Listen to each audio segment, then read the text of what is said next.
Bharat Ratna doctor Babasaheb Ambedkar यांच्याबद्दल केंद्रीय गृहमंत्री अमित शहा यांनी केलेल्या आक्षेपार्ह वक्तव्याबद्दल काँग्रेस कमिटीनं काँग्रेस भवनसमोर जोडेमार आंदोलन केले।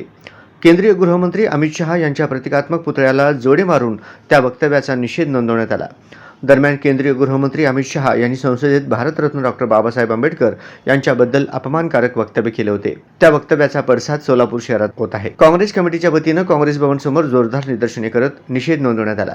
यावेळी विविध घोषणा देऊन अमित शहा यांचा प्रतिकात्मक पुतळा आणून त्याला जोडे मारण्याचा प्रयत्न केला गेला। यावेळी पोलीस आणि काँग्रेस पदाधिकाऱ्यांमध्ये झटापट झाली, परंतु पोलिसांच्या सतर्कतेमुळे प्रतिकात्मक पुतळा तात्काळ हिसकावून घेण्यात आला।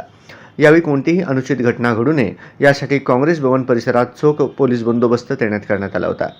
त्यावेळी काँग्रेस कमिटी शहराध्यक्ष चेतन नवरटे, माजी महापौर संजय हेमगड्डी, सेवादलचे भीमाशंकर टेकाळे, माजी नगरसेवक विनोद भोसले, काँग्रेस युवक अध्यक्ष गणेश डोंगरे, परशुराम सत्तारवाले आदींसह काँग्रेसचे पदाधिकारी उपस्थित होते।